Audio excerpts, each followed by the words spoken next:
Today we're talking about numeric data types and overflows. There are 6 numeric data types to know about in Java. 4 of them are integer based and 2 of them are floating point numbers. Integers again are just non-decimals. We'll go over the 4 integer numbers first and we'll discuss the minimum and maximum values of each, starting with bytes. The absolute smallest byte you can have is -128 and the biggest byte is 127. Let's visualize that and print it out and you'll see the byte range is -128 to 127. Java's okay with that. Anything smaller than -128 or bigger than 127 would cause an error, so it must be in that range. Shorts are bigger than bytes, but smaller than integers, making them the second smallest integer type that Java has. The smallest short is -32,768, while the biggest one is 32,767. Again, we'll print that out just to get a visualization here at the output in the bottom. And that's it for shorts. Now we go on to the most popular integer type, which is just an int. Now the smallest integer is 2,147,483,648, and the biggest one is 2,147,483,647. Let's go ahead and take a look at what that looks like. And here is the integer range there. Now, the rest of these numbers start getting ridiculous, so I'm no longer going to read them out loud. We're just going to look at them together. The final integer data type is a long, and it's huge. Make sure when you're using a long to put a capitalized L at the end of the long number. Java knows what this is, and it won't penalize you for putting a letter inside of a number. And as you can see, that number negative is the biggest. And this number positive is, I actually have these backwards. Just, okay, you know what? I have to fix this because it's going to bother me. Smallest and biggest. I have those backwards. I apologize. All right. So this is the smallest and this is the biggest, and they both end with an L. Now let's go ahead and visualize this as well. And we'll run it. And you can see here's the smallest one and here's the biggest one. As you can see, it's a huge number, and that's the last of the integer values. So let's take a look at the first of the 2 floating point numbers. The first one is a float, and we use these a lot less than we do with the doubles, which is the second type, but we'll start with this first one. And when you use a float, you want to end it with an F. Sort of like how we had an L with the longs, you want to put an F at the end. These have 7 significant digits, which means it's fairly accurate, but not nearly as accurate as doubles, which we're going to talk about. Here's the smallest, which is negative that number, and biggest, which is negative this number. And we're going to print this out just so you can visualize what that actually looks like. And it will always be 0 for the lowest point.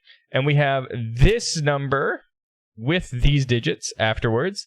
That is what a float is. And this is the smaller one. So I bet you're wondering, how large is a double, which is the more commonly used floating types.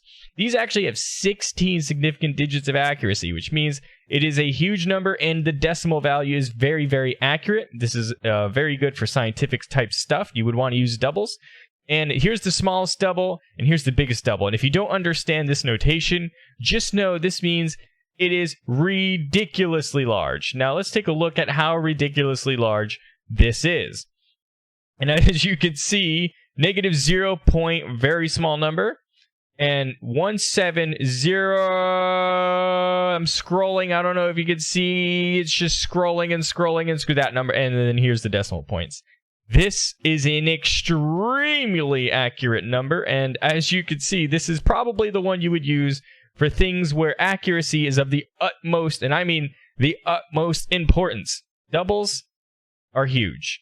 Now, reminder, the 2 most common numeric data types that people use in Java are integers and doubles, so int and double.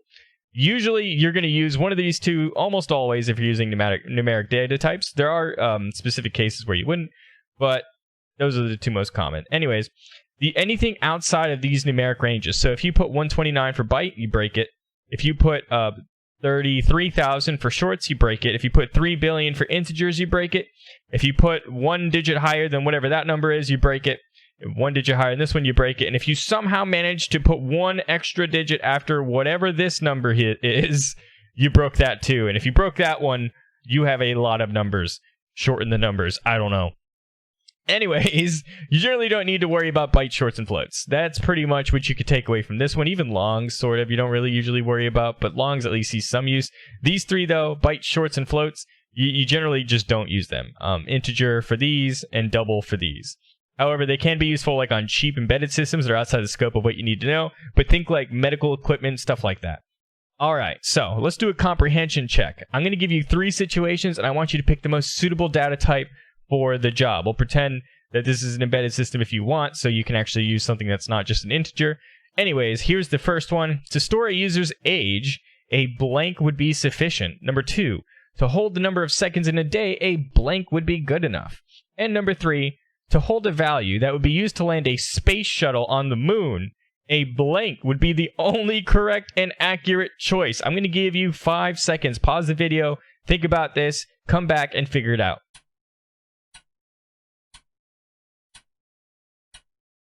All right, welcome back. Now, let's discuss the answers for these. For the first one, you could use a byte because nobody lives above 127 as far as I know, not yet at least. If you do know how to do that, let me know. I don't mind. I won't tell anyone. Immortality, gang, whatever. But a byte would usually be good enough because 127, no one's really living that long. Or when in doubt, use an integer because remember, integers are the most common and we generally use those for like everything. Now, to hold a number of seconds in a day, if you didn't know, it's actually more than whatever the value of a short is. I think it's like 80,000 something. I should have put the number there, but I didn't. Maybe you had to Google. You're welcome for making you work. Number 2 is an integer. That would be the correct one to use because a short's too small and an integer is more common anyways. Just use that. And you don't need to put a float range or a double range because it's not a decimal point. It's very exact, the amount of seconds in a day. And finally, to land a space shuttle on the moon, I hope you decided that a double was the correct answer because, well, look at how many digits this holds. I mean, I would feel most secure when numbers are this specific. Me personally, like a float's like, yeah, that's pretty decent. A double is like, yeah, no, we know, we understand what's going on there. All right, and that's pretty much it for this video, guys. Thank you so much for watching. Check out the playlist. I hope you guys enjoyed. Check out the GitHub. And if anything else, let me know in the comments. Have a great day.